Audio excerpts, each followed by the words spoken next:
Now to introduce our final speaker, I'll turn the stage over to Dave.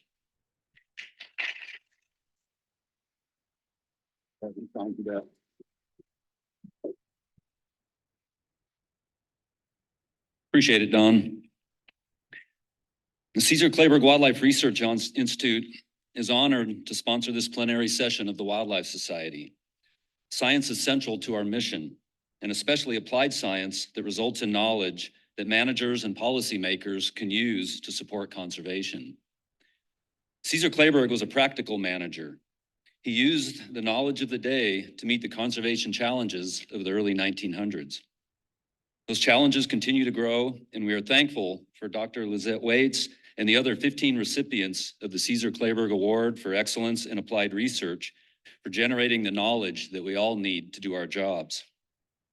In addition to applied research, the Cesar Kleberg Wildlife Research Institute is dedicated to training graduate students to become the next generation of wildlife professionals.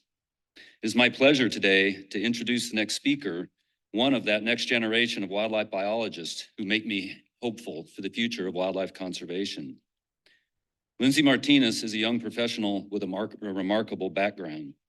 She grew up in Great Falls, Montana, and traveled east to earn a bachelor's degree from Princeton University. After graduation, Lindsay did internships with the National Park Service, the Wildlife Society, and the East Foundation.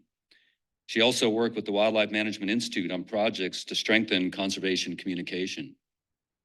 Lindsay has worked hard to communicate what she has learned through her education and internships. She published peer-reviewed papers as an undergraduate and has written 3 articles in the Wildlife Professional from her internship experiences. Lindsay recently completed her Master's of Science at Texas A&M University, studying the scientific and socio-political planning for the reintroduction of an additional ocelot population in Texas. Her graduate work was supported by the Wildlife Society's Ronald F. Libisky Graduate Fellowship in Wildlife Policy. In fact, Lindsay was the first recipient of this prestigious fellowship, which was awarded last year at the Wildlife Society meeting in Spokane. Lindsay is a research program coordinator for the East Foundation. In this position, she supports research and conservation programs focused on ocelots and other threatened and endangered species on East Foundation properties in South Texas. I've watched Lindsay over the past 3 years as she organized, and I might even say wrangled, biologists from state and federal agencies, multiple universities, and private organizations to advance ocelot conservation. This has been the first such effort in the 21 years that the ocelot has been listed as an endangered species. She has done that job with patience, poise, and purpose. So with that, I'll let Lindsay come up and she'll tell us the story of that effort and the role of science in making it happen. Lindsay?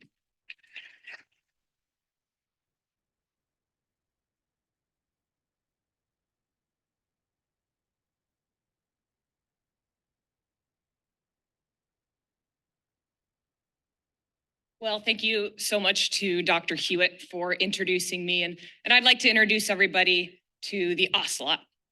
It's a medium-sized wildcat species that ranges widely through the Americas, from northern Argentina all the way up to the southern United States.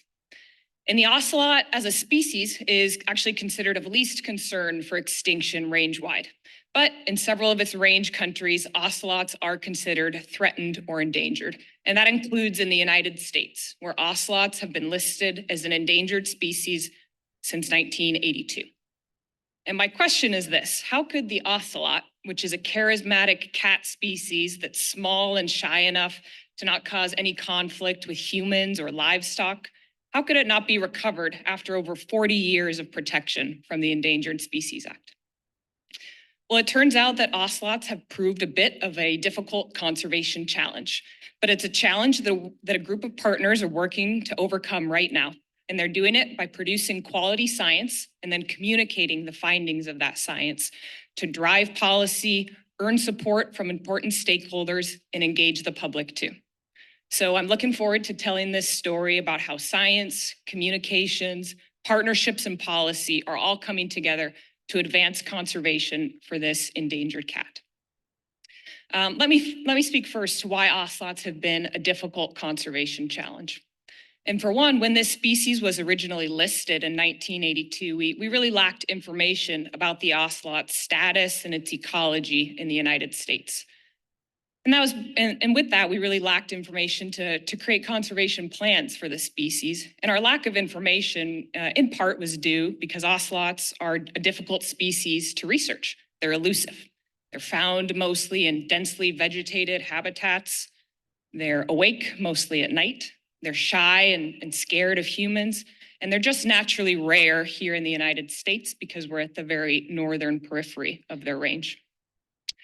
Of course, ocelots became especially rare in the United States by about the mid-1900s after widespread fragmentation and destruction of their habitat in the southern states, as well as overexploitation of these cats, including in efforts to harvest their beautiful pelts. And so ocelot populations in the United States really declined, and they were listed as endangered in 1982. And since then, we've typically believed that there's maybe 100 or fewer ocelots remaining, and that status has been pretty unchanged in 40 years. Today, we know that there are just 2 breeding ocelot populations remaining in all of the United States. Both of those populations are found in very deep South Texas, just north of the border and along the Gulf of Mexico. And the really small range that ocelots still occupy in the United States today, just a couple of Gulf Coast counties in Texas, it means that this species could be vulnerable to extirpation from the United States due to just one localized catastrophic event, like, say, a hurricane blowing in off the Gulf Coast. And so we really need a wider geographic range for ocelots in the United States to be sure that we can keep this amazing species in the case of the loss of our existing small populations. So beyond some of these ecological challenges, the historical challenges with research, ocelot conservation has also faced some human challenges thus far. And that's because in South Texas, where these ocelots remain, the majority of the lands are privately owned. And of course, our Texas landowners can have some strong beliefs about their private property rights, as well as concerns that working on endangered species research or conservation will lead to Endangered Species Act federal regulations that restrict their land uses, right? And those land uses could threaten the landowner's ability to use their lands, make their operations economically viable, maybe even to maintain ownership over their lands long term.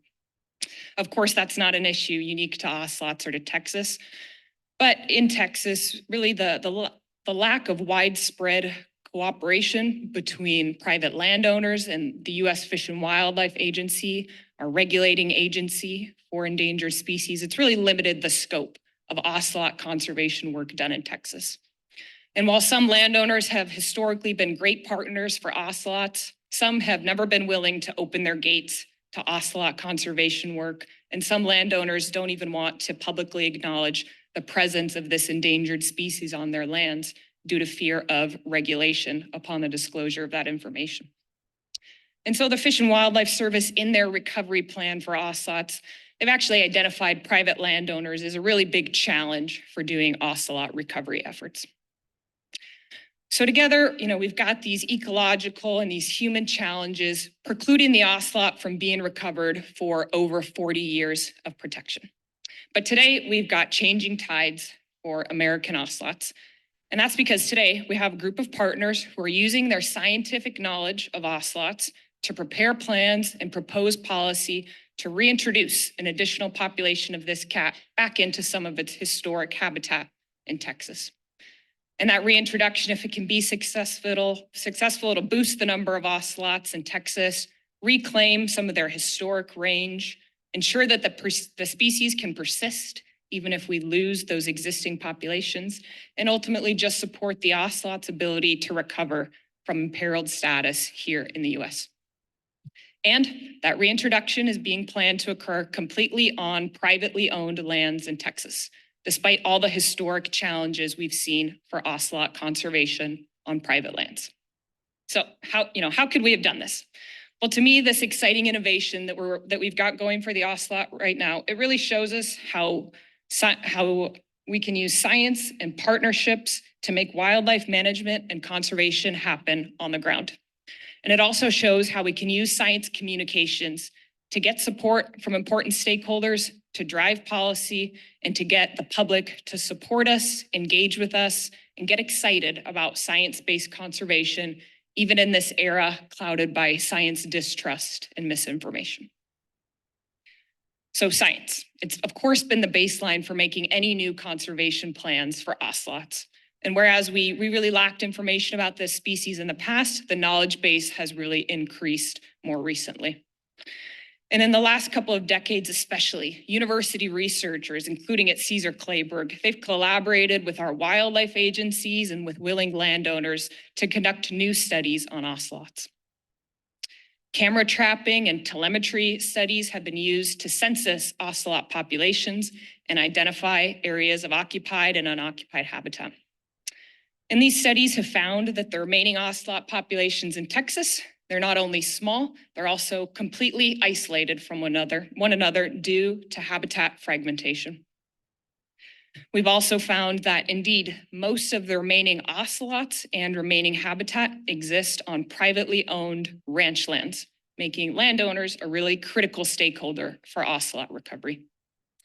The other key finding in the last couple decades of ocelot research has been that genetic diversity in these ocelot populations in Texas is declining. And this really calls for some augmentation of these populations, these genetically depressed populations, to minimize the risk of future inbreeding depression and assure that these cats have some adaptive capacity in the future. And so these studies identifying some of the demographic and habitat and genetic issues that ocelots are facing, they've informed the selection of applied research topics, as well as the partners that are necessary for doing that work. A big focus in ocelot research in just the last couple of years has been working with zoological institutions to develop methods for assisted reproduction in wild ocelots. And these assisted reproductive techniques, they could be used to artificially move genetics between existing ocelot populations in the wild without having to actually move any individuals. These technologies could also be used in human care in a captive setting to propagate a really genetically diverse source stock of ocelots who have alleles taken from the wild and who could be raised up to be released into existing populations or released into unoccupied habitat to establish new populations. And to support that reintroduction planning, years of telemetry data captured from existing ocelot populations has been passed to partners in geospatial labs who are quantifying ocelot habitat use and who have identified suitable reintroduction sites based on the presence of similar ecological communities to those already inhabited by ocelot populations in Texas. And I wanted to share that I personally got to work for a little bit as an intern and a technician on ocelot field research. I got to spend a little bit of time trudging around through the pokey Tamaulipan thorn scrub under the Texas sun to change out memory cards on cameras that were detecting ocelots. I got to set up box traps for ocelots in the afternoons and wake up before the first light of day to check those traps, hoping all along the way that we might have captured an ocelot that we could collar for a telemetry study. And going through this process of seeing data collected in the field to analyze, to use for conservation planning has been a really cool and rewarding experience for me, and one that I hope every person here in the room gets to experience. And I also wanted to say to the many students and technicians and scientists who I see out here, I see you. And I know that your work grinding away in the field under sometimes adverse conditions, it matters for getting the information we need for conservation. Now with that, conservation requires just good scientific information about our species and the threats that they face. It also requires support from important stakeholders like our wildlife agencies and our private lands like Texas, our landowners, to actually get the opportunity to put our science to work on the ground projects. And now these studies that I've mentioned that have produced information on ocelots, they've always required some basic coordination between the research universities, the wildlife agencies, and the willing landowners to set up the projects, land access, permits, personnel, and more. And I think historically landowners and the Fish and Wildlife Service were able to tolerate each other sometimes to make research projects happen. But these sides weren't really on the same page for conservation. The Fish and Wildlife Service focusing on ocelot conservation on protected public lands, and landowners concerned about avoiding any Endangered Species Act issues while still being good stewards of their lands and the ocelots present there, although maybe not necessarily pushing recovery forward. And I think that the disconnect between landowners and the Fish and Wildlife Service for ocelot conservation efforts, it really only ever changed thanks to communication efforts coming out of some of these scientific research studies on ocelot populations. And university researchers, they really committed to telling and retelling the story about ocelots' needs for recovery in the United States. And those include mixing genetics between the existing populations, establishing a new population to reclaim historic habitat and spread out extinction risk, and finding ways to make all of this possible on private lands where the cats and the habitat actually exist in Texas. And to me, ocelot researchers' commitment to telling and retelling this story for really 15 plus years through every communication opportunity, publications in journals, presentations at a conference like this, media engagements, public education programs, they really made it clear what the path forward to ocelot recovery required. And I think the Fish and Wildlife Service, of course, saw that it had to work more cooperatively, more deliberately with private landowners on ocelot recovery. And landowners had to see they have a role not just in maintaining current populations, but actually a huge responsibility for moving ocelot recovery forward on private lands in Texas. And so really after over a decade of this story being told, finally in 2021, we had landowners and the Fish and Wildlife Service really come together, and not just to talk about research project permitting, but to talk about how they're both working to protect this amazing species, but in mostly separate efforts. And they found that amongst the many different things they do for ocelots, for wildlife, and for habitat, one goal they could really both get behind and work on together would be supporting recovery by establishing a new population of ocelots, using the reintroduction process to find ways to support the existing populations, and developing mechanisms to address the concerns of the private landowners whose lands will make recovery possible. And so aligning the Fish and Wildlife Service and landowners on this goal has really taken some of those old research connections they had between them and transformed this into a conservation planning partnership that's got much more trust between the partners, deeper communication, as well as a wider range of other involved organizations who are helping expand the capacity and the expertise of this effort to plan ocelot reintroduction. And so during the planning process, we've had in the field personnel and top leadership representatives from headquarters offices meeting together, not just to talk permitting, but to talk actual steps for implementing ocelot conservation efforts on private lands in Texas. And in early 2023, this growing relationship even led to local and regional leadership from the Fish and Wildlife Service visiting Texas to tour private lands important for ocelot conservation and to meet university and landowner personnel who are working on ocelots. And what you see here, I think this gathering might not have been believed possible in the ocelot world even a decade ago. And the image you see here is just a testament, I think, to the growing trust and partnership between landowners and the Fish and Wildlife Service that's going to move ocelot recovery forward and that's providing a model for working together on threatened and endangered species conservation and research on privately owned lands. One really milestone achievement coming out of this partnership has been the development of a proposed programmatic safe harbor agreement that's going to open the door for ocelot reintroduction onto private lands where there's suitable habitat but no ocelots. And this agreement is going to provide assurances to private landowners that they will not receive restrictions on their normal ongoing land uses, such as cattle ranching, that we already know are compatible with ocelot conservation in Texas. So whereas Private landowner participation in ocelot recovery was historically one of the biggest challenges for this species. I think private landowners today might actually be one of the biggest assets for ocelots. And that's because really researcher communications have encouraged landowners and the Fish and Wildlife Service to partner together and really unlock thousands of acres of privately owned lands to protect this species. So I believe that the directed communications to the agencies and to the landowners really lit the fire for new ocelot conservation efforts in these last couple of years. And the final piece of this puzzle and an ongoing effort in gaining support for conservation is engaging with the public. And now the public, I don't think historically has known much about ocelots, much less that they exist in the United States. But with every new ocelot picture that goes online, there's a growing number of folks who are in love with ocelots and interested in this species.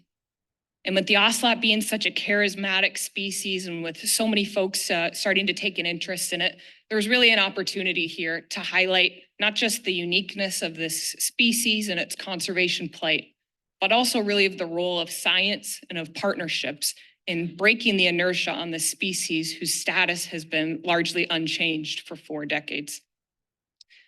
Now, there's been a big boom in published ocelot research coming out of Texas in really just the last couple of years. And all this information has been critical for making conservation plans. However, I think that scientific publications, agency and organizational documents, they're hard for the public to find, maybe costly for them to access, and maybe just not the best way to communicate with a public that's not familiar with formal science, maybe a little distrustful of it, and ultimately just need some more digestible information if they're to get even more excited about these species that they already love. And so the Ocelot Reintroduction Planning Partners actually established early on in their process a public website called recovertexasocelots.org to be able to provide accurate information about this species and about the reintroduction planning. The content on this website was written specifically for an audience that doesn't have a lot of background knowledge of ocelots, but they have an interest in them and they made their way to the website. The site also put a focus on speaking to private landowner interests to really proactively communicate this project's focus on developing conservation solutions that can work on private lands. And as the planning process has progressed, partners have released out information from this website, such as our friends at Texas Parks and Wildlife on Facebook.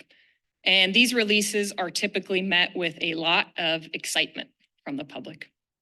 And to me, during this long and sometimes challenging process of planning a big conservation effort, the positivity and the excitement from the public, even if it's just some words on a screen from people I don't know, I think it can be really inspiring and motivating and a reason why we do this work at all.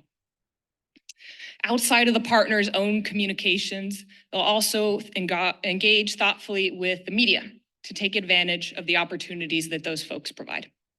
Partners will work with interested writers and reporters to help them develop accurate and meaningful stories that really communicate some of the key values of these ocelot partners. And those include always being guided by a vision to support ocelot recovery, of using science to create conservation plans, and of working with a variety of partners, including landowners, to protect this amazing species. Now, perhaps most important of all in ocelot communication efforts, partners have teamed up with filmmakers. And new short and feature-length films created in just the last couple of years have brought ocelots to big and small screens across Texas and across the United States. Filmmakers were given access to the heart of ocelot habitat on private lands in Texas to allow audiences to meet some amazing individual cats and see how they make their livings. Filmmakers also captured ocelot field research efforts like capturing and collaring cats to show what this research looks like and why it matters for getting the information we need to protect the species. And the filmmakers haven't just shown cute ocelot videos and exciting moments from the field.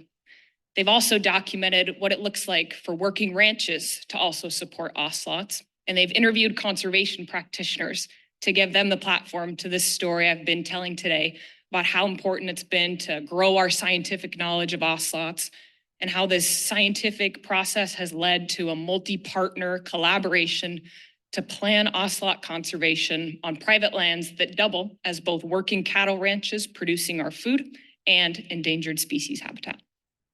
And so since these films and the partners' own communications have been out, we've received inquiries from the public about how they can support ocelot conservation. And some of those have been turned into real opportunities to connect with financial supporters, for example, who are helping provide some of the resources to make ocelot conservation happen on the ground and in the field. And so I recognize that not every wildlifer here is going to get the chance to make a series of films about their species or online channels to connect with the public. I do hope, though, that every person here is prepared to tell the story of their research and what its implications are for making gains in wildlife management and conservation. And I hope that folks do feel compelled to tell their stories to the stakeholders who matter and to the public as well. And so I'll end with this. I've always had a dream to support wildlife conservation. And like all of you, I've learned that our beloved species, whether they're the abundant ones we harvest, the ones who are keeping our ecosystems intact, or the imperiled ones that we want to keep around for future generations, they need good science to show us how to effectively protect and manage them and their habitat. And they need good science communications if it's ever going to be possible to act on our scientific recommendations. So I believe that some of our biggest challenges in conservation, whether it be protecting listed species on privately owned lands or breaking the inertia on species that have been listed for decades, it can be solved by doing quality science that not only leads us to the information we need to plan conservation, but also opens the door for new partnerships to build capacity to implement those projects, and opens the door for opportunities to communicate with the public and earn their support. So for the ocelot, an endangered species in Texas whose recovery depends on scientific innovation and on collaboration between private landowners and other conservation partners, we've turned scientific relationships into conservation partnerships that have planned an exciting project for a species that also has the public behind it, thanks to effective outward communications. And ocelot folks have really committed over the years to telling the story about the ocelot's needs, the role of privately owned lands in meeting those needs, and the ways that we can work collaboratively with different partners to do endangered species research and conservation. And so I hope that this ongoing story of the ocelot can provide a model for working with your partners on science, deliberately communicating your findings to important stakeholders to drive policy, and deliberately communicating with the public to earn their support and maybe draw a little inspiration from their excitement too. Thank you so much.